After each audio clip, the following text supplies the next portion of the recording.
Hey kid, this is what I know about Pinball Wizard. Um, the intro is going to be on your E string, 2nd fret with your pointy finger, on your B string, 3rd fret with your middle finger, on your G string, 4th fret with your ring finger, and on your D string is going to be 4th fret with your middle finger. Obviously that's going to be the key one, but we already discussed you've got it easy there, you cheater. Give it a fairly tight, not hard strum, and certainly not slow. That's your 1 beat, and then 2, 3, 4, 5, 6, 7, 8, I believe.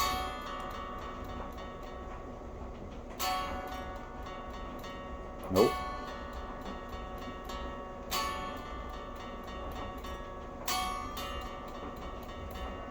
And then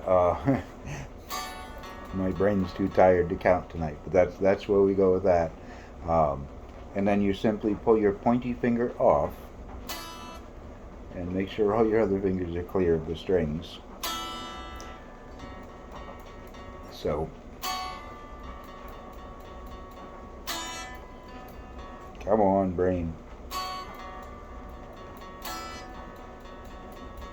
And then you're going to put your pointy finger back onto the 2nd fret of your B string and remove your middle finger.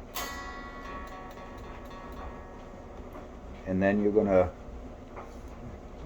from this form, let your middle finger come down to the 3rd fret on the string that it's on, and your whole hand can slide down just a little bit to make it easier so you don't have to spread your pinky and your ring finger so far.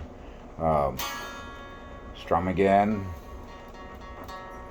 And then you're going to put your pointy finger across as a bar on that 2nd fret, leaving your pinky on the 4th fret of the D string. And then you're going to take that off altogether. Then you're going to slide that pinky up to the 5th fret, and your ring finger is going to be on the 4th fret of your G string. And it's going to have that dissonance to it, that lack of harmony it's supposed to, tension, as it's coming into where it's going, to an F sharp, which is your E form, which you'd play like that, I guess. And you'd bring it up to your 3rd and your 4th fret, and your pointy finger would be across your 2nd fret to cover those 2 strings. And that's that chord that it hangs out on. And then you're going to break up into, like I showed you, I do it at the 7th fret with an E shape. I put my pointy finger on the fret above my middle finger, which in this case would be the 9th fret. All the way down.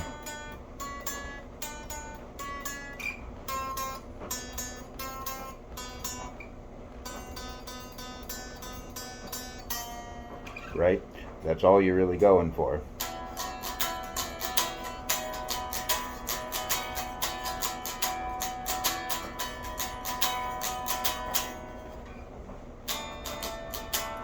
And for my strumming, let's see if I can get in.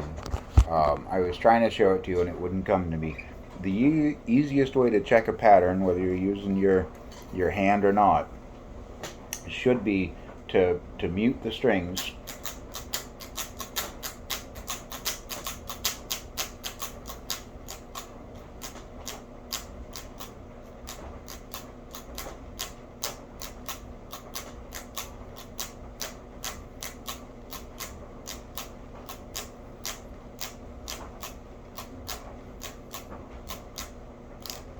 So that swinging back and forth between the accent being on the down and the accent being on the up gives it that kind of whirling, swaying feel that it has in the beginning.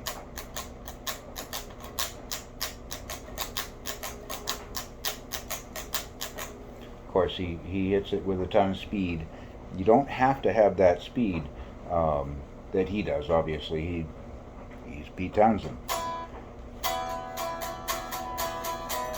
You could even get away with it if you were really limited, and I know you're not, at that sort of pace.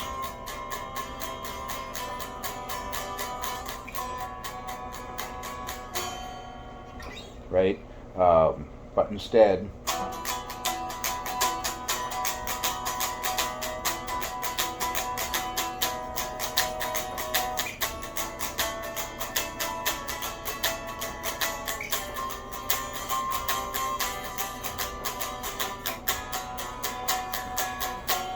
something more in there.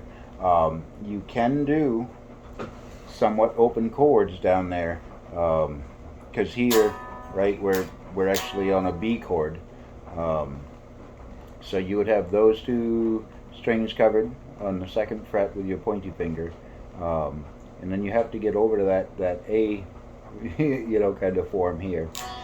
That's we play with a B form way up here for a B chord, but an A form would be on your second to your fourth fret with the A pattern there, and then all right. But you've got to also be able to put your pointy finger down for that sus portion of it. And again, that E string just doesn't really matter. You don't want it to ring out the wrong note, but if it doesn't ring out at all because you get your fingers all over it, nobody's going to know. See, that wrong note is bad.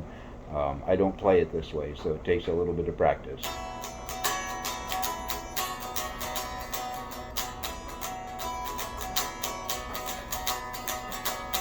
And once you get through that painful thing, which might be easier if you wanted to do it, by crowding your fingers in there, and then you could drop it down. You could do a chord of that sort, which is uncomfortable for my hands because I don't play chords that way anymore.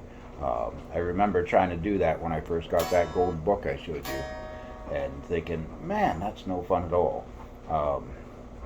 But you can do it. And then it's going to go down to an A, which is essentially going to be doing the same thing, right? You're going to be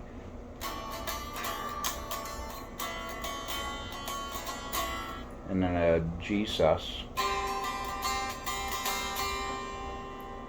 Then for you, I think your G is just there. My G goes that way.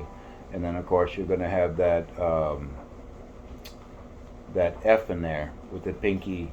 So do your F chord, but you got to get your pinky in there for the sus portion of it.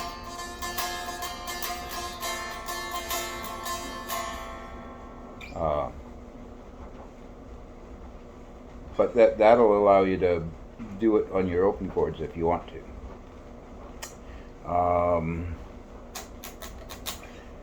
Then you're breaking in, it goes almost bar chords. Now, for me, bar chords, you'd be missing a string to do it. So it really is just that B bar chord,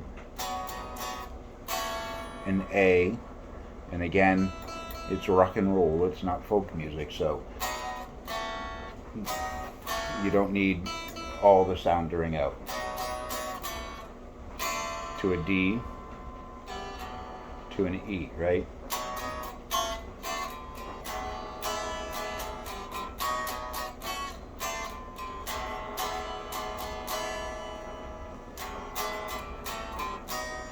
So then you're going to go in E, an A, and a B.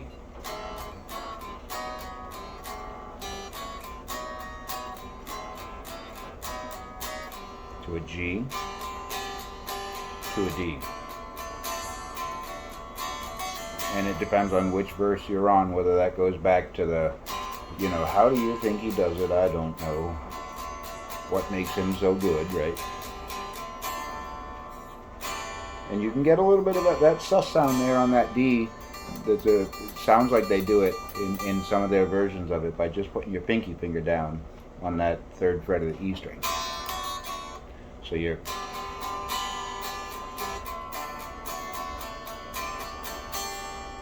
and then you're back up into it, right?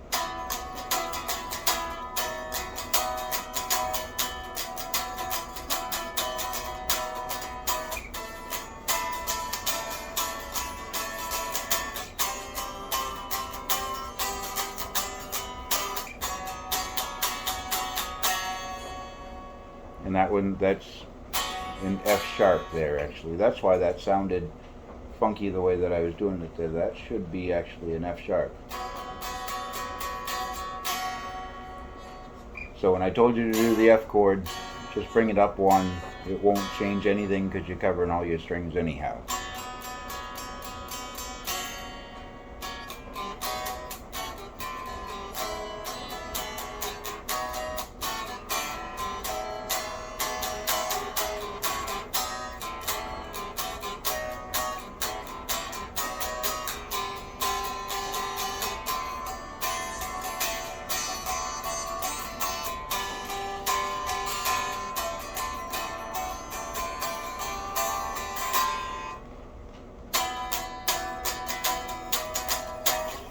Okay? Any of that helps while I'm working and you're playing would be awesome. Love you, kid.